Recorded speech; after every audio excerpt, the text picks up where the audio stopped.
여러분 안녕하세요. 찾아가는 새벽기도 시카고 예수사랑교회 조선영 목사입니다. 오늘도 변함없는 주님의 은혜와 평강이 저 여러분의 삶에 종일 풍성하기를 기도합니다. 오늘 말씀은 시편 7편 1절에서 10절까지 말씀입니다. 제가 읽어드리지요.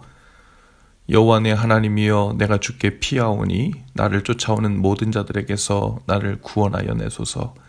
건져낼 자가 없으면 그들이 사자같이 나를 찢고 뜯을까 하나이다. 여호와 내 하나님이여, 내가 이런 일을 행하였거나 내 손에 죄악이 있거나 화친한 자를 악으로 갚았거나 내 대적에게서 까닭없이 빼앗았거든 원수가 나의 영혼을 쫓아 잡아 내 생명을 땅에 짓밟게 하고 내 영광을 먼지 속에 살게 하소서. 여호와여, 진노로 일어나사 내 대적들의 노를 막으시며 나를 위하여 깨소서. 주께서 심판을 명령하셨나이다. 민족들의 모임이 주를 두르게 하시고 그 위 높은 자리로 돌아오소서. 여호와께서 만민에게 심판을 행하시오니 여호와여, 나의 의와 나의 성실함을 따라 나를 심판하소서. 악인의 악을 끊고 의인을 세우소서. 의로우신 하나님이 사람의 마음과 양심을 감찰하시나이다. 나의 방패는 마음이 정직한 자를 구원하시는 하나님께 있도다. 아멘. 시편 7편은 다윗이 베냐민 사람 구시의 모함을 듣고 하나님께 호소하는 내용입니다. 시의 내용에 하나님의 의로운 판단을 요청하는 심정이 구구절절 짙게 드리워져 있는 것으로 보아 다윗이 억울한 모함과 저주로 박해받던 시기에 쓰여진 것으로 추측되죠. 시편 7편의 표제에 보면 다윗의 식가연, 즉 베냐민 구시의 말에 대해 여호와께 한 노래라고 되어 있습니다.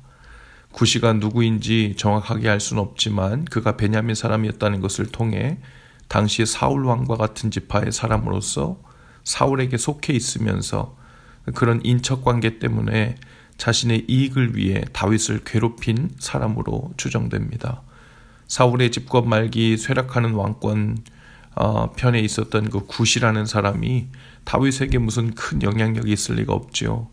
하지만 그런 구시의 말이라 할지라도 모함을 받고 오해를 받는 다윗의 입장에서는 그 억울함에 마음이 녹아들일 지경이었을 것입니다. 구시는 다윗과 사울 사이에서 이간질을 했지요. 다윗은 사울 왕을 해하려고 한 적이 없었지만 구시는 다윗이 사울 왕을 대적하고자 한다는 거짓 보고를 합니다.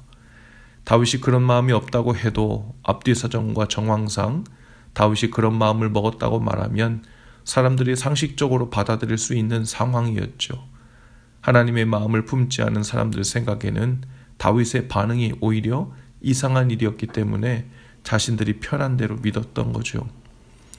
그 말을 들은 사울은 격분하여 다윗을 죽이려고 합니다. 3,000명의 군사를 거느리고 다윗을 추격합니다. 다윗은 그 억울함을 변명할 길이 없죠. 할 수 없이 사울을 피하여 살아가죠.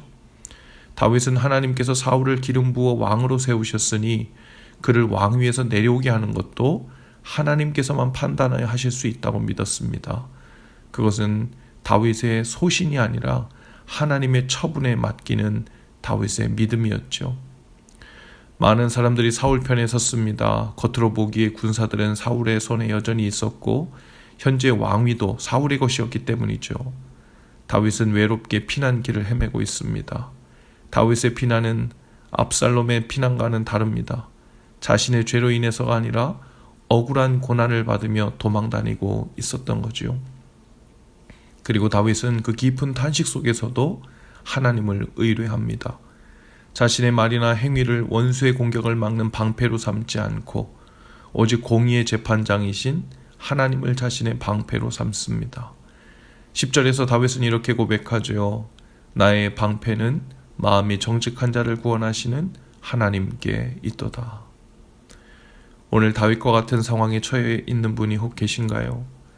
구스와 같은 누군가가 우리의 말과 행동과 마음을 오해하고 모함할 수 있죠. 아니, 자신이 느끼는 앞뒤 상황만 가지고 마음대로 조각을 끼워 맞추며 소문을 내기도 하고 소설을 쓰고 있을 수도 있지요. 때로는 부분적인 사실에 이렇게 저렇게 살을 붙여 전혀 다른 이야기들을 마음대로 지어내고 있을 수도 있습니다.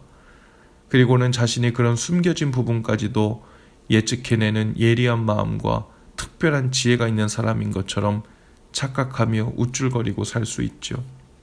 저를 포함하여 우리 모두는 이런 일에 너무나도 익숙합니다. 그것이 죄의 길이고 사람들이 넓은 대로를 다니듯 날마다 이끌리는 유혹받는 길이기 때문이죠. 오늘 다윗과 같은 상황에 혹 처해 있다면 다윗과 같이 탄식하며 그 억울함을 가지고 모든 것을 아시는 하나님께 호소하되 우리의 양심과 정직함을 따라 보호하시는 하나님을 방패 삼으실 수 있기를 바랍니다. 아무도 우리의 억울함을 몰라줄 때 절망과 분노가 일어납니다. 그러나 하나님이 아십니다. 하나님이 판단하십니다. 그리고 하나님은 그 정직함과 성실함을 따라 보호하시고 심판하시는 분이시죠. 누구보다 하나님 앞에서 정직하고 진실하면 됩니다. 누구보다 우리의 정직함과 진실함을 살피시는 하나님을 두려워하면 됩니다. 하나님을 그토록 사랑했고 왕으로 기름 부음 받았던 다윗도 이런 억울함과 모함을 받았는데, 이 말은 저와 여러분들 중 누구도 다윗과 같이 모함을 받고 억울한 일을 당한다 해서 이상한 일이 절대 아니라는 것이죠. 하지만 다윗은 그 깊은 절망과 탄식 그리고 마음이 녹아내리는 상황에서 오직 하나님을 방패로 삼고 흔들리지 않는 삶을 배우고 단단해졌습니다. 분명 하나님만을 방패로 삼고 흔들리지 않는 그 견고한 마음이 다윗이 나중에 왕이 되었을 때 사람들이 뭐라 하든 사람을 기쁘게 하지 않고 하나님을 기쁘시게 하는 왕으로 흔들림 없이 살게 하는데 큰 도움이 되었을 것입니다. 억울하고 탄식할 일을 만나면 또 만나지 않으면 가장 좋지요. 그러나 그런 일이 있다고 해서 너무 실망하거나 분노하거나 절망하지 않기를 바랍니다. 하나님을 방패로 삼은 사람으로 견고히 서서 사는 법을 익히실 수 있기를 바랍니다. 하나님께 피하여 그분으로만 방패 삼아 사는 참된 평안이 오늘 저와 여러분의 마음에 위로와 능력이 되시기를 주님의 이름으로 축복합니다. 기도합시다. 주님, 오늘도 오직 주님께만 피하여 주님의 신실하심을 방패 삼아 살게 하옵소서. 사람의 힘과 꾀로 대적하고 대항하려는 그 혈기와 낙심으로부터 거룩한 피난을 하게 하시고 오직 주님으로만 방패 삼아 흔들리지 않는 평안으로 덮여 사는 은혜를 주옵소서. 예수님 이름으로 기도합니다. 아멘. 여러분, 오늘도 예수 사랑으로 화이팅입니다. 저는 다음 주 화요일 아침에 다시 찾아뵙지요.